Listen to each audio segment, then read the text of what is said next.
Se couper, se brûler, se frapper, ça s'appelle s'auto-mutiler. Notre invité a enquêté 5 ans sur ce sujet auprès d'ados et de jeunes adultes dans un cadre hospitalier ou via Internet. Baptiste Brossard, bonjour. Bonjour. Vous êtes sociologue, vous venez de consacrer donc un livre à ce thème, Se blesser soi-même, une jeunesse auto-contrôlée. Ça vient de paraître chez Alma Éditeur. Alors c'est vrai, quand on parle de ce sujet au magazine, souvent ce sont des psychologues ou des psychiatres qui traitent de ce sujet. Qu'est-ce qu'un sociologue apporte comme œil nouveau? Disons que l'approche psychologique ou psychiatrique part du principe que l'automutilation est un comportement pathologique qu'il faudrait guérir et que les causes ou l'explication de ce comportement résident à l'intérieur des individus. Alors que moi, en tant que sociologue, j'ai essayé de comprendre, non pas en tant que comportement pathologique ou normal, à quoi sert l'automutilation dans la vie quotidienne, et chercher l'explication dans la situation dans laquelle sont placés les individus, dans leur rapport à leur entourage, par exemple. Et à la société. Et à la société plus largement, bien sûr. Alors, on va essayer de la définir. Déjà, cette automutilation, c'est quoi? Alors, en tout cas, moi, comment je la définis, c'est comme une activité auto-agressive, régulière et volontaire, sans but esthétique, sexuel et sans reconnaissance sociale. Alors pour enquêter, vous êtes allé dans les services de psychiatrie, ça aussi c'est assez classique, mais ce qui est plus original, vous êtes allé sur des forums internet consacrés à ce sujet. Oui, exactement. Il existe des forums spécifiquement consacrés à la pratique de l'automutilation. Il y en a quelques-uns francophones et plus sur le web anglophone. Il y a quoi sur ces forums?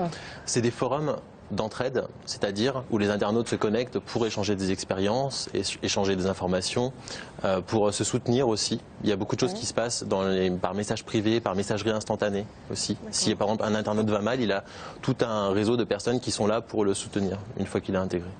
Alors, dans ces automutilations, concrètement, ça peut être tout. C'est des coups de couteau, de bistouri, de compas, des brûlures. Alors des coupures, des brûlures, des coups sur soi-même. Majoritairement sur les avant-bras, mais ça peut être toutes les parties du corps, l'abdomen, les cuisses, et bon, après tout ce qui est possible. Chaque cas est différent, mais ce qu'ils ont en commun, parce que ce que vous avez noté, c'est que le but de cette automutilation, c'est de se canaliser. Oui, c'est de s'autocontrôler. C'est-à-dire que la pratique de l'automutilation opère un changement émotionnel, physique. On cherche à écarter une émotion, une sensation, ça peut être de l'angoisse, de la tristesse, etc., pour pouvoir s'autocontrôler et continuer à vivre ses activités quotidiennes. Est-ce que ça peut être aussi s'empêcher de passer à un acte délictueux, par exemple? Alors délictueux, j'ai jamais entendu ça. Par contre, ça peut être une manière de s'empêcher de faire d'autres choses, telles que les tentatives de suicide. Et qu'est-ce que les jeunes en disent des raisons profondes de ce qui amène à ce geste? C'est quoi? C'est essentiellement des problèmes de socialisation?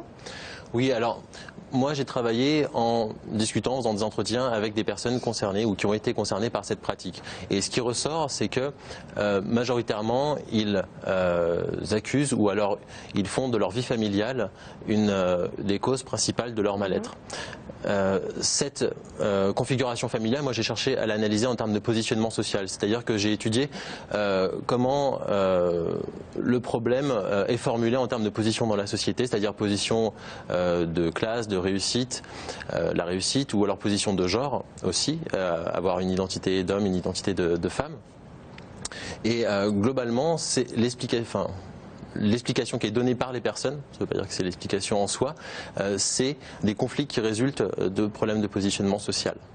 Par exemple, des adolescents qui disent souffrir de pression de la part de leur famille pour leur réussite scolaire, pour leur réussite sociale, pour qu'ils se montrent en tant qu'hommes ou en tant que femmes. Parce que vous dites que, par exemple, ce n'est pas du tout forcément des enfants en échec scolaire, ça peut être des adolescents très brillants qui malgré tout s'automutilent. Ce n'est pas du tout lié, par exemple, au niveau scolaire. Oui, je trouve que c'est important de souligner que les personnes que j'ai rencontrées dans mon enquête, ce n'est pas des ados ou des jeunes complètement marginaux, désocialisés, dont la vie est apocalyptique. C'est souvent des personnes qui sont plus ou moins bien intégrées socialement, si on peut dire, qui réussissent, mais justement qui se servent de leur pratique de l'automutilation pour continuer à tenir le coup.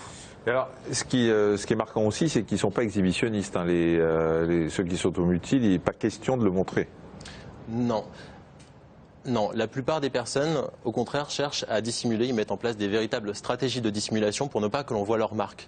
Et ça aussi, c'est un point important à souligner, puisque j'ai souvent entendu dire que l'automutilation serait comme une sorte d'appel à l'aide tourné vers l'extérieur, mais en fait, même si c'est une pratique qui produit des cicatrices, donc qui sont visibles et durablement visibles, eh bien finalement les personnes concernées les cachent et essaient de garder leur pratique pour elles-mêmes.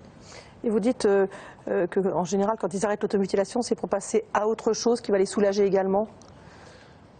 Alors oui, il y a des possibles changements de pratique. Par exemple, les plus courants, c'est des personnes qui arrêtent de s'automutiler et qui connaissent ensuite des troubles alimentaires de type anorexie, ou l'inverse, des personnes qui arrêtent de devenir anorexiques et qui commencent l'automutilation. C'est un geste dans un parcours en fait difficile. Dans un parcours. Et souvent même les personnes qui arrêtent de s'automutiler continuellement, régulièrement, continuer à avoir cette sorte de disposition ou de réflexe, on pourrait dire, à l'auto-agressivité dès qu'il y a un moment difficile, même s'il ne recommence pas forcément. Merci beaucoup. Se blesser soi-même, une jeunesse autocontrôlée, Baptiste Brossard, donc vous avez bien compris, c'est l'œil d'un sociologue sur ce geste qu'on analyse souvent du côté psy. C'est chez Alma Éditeur. Merci beaucoup. Merci.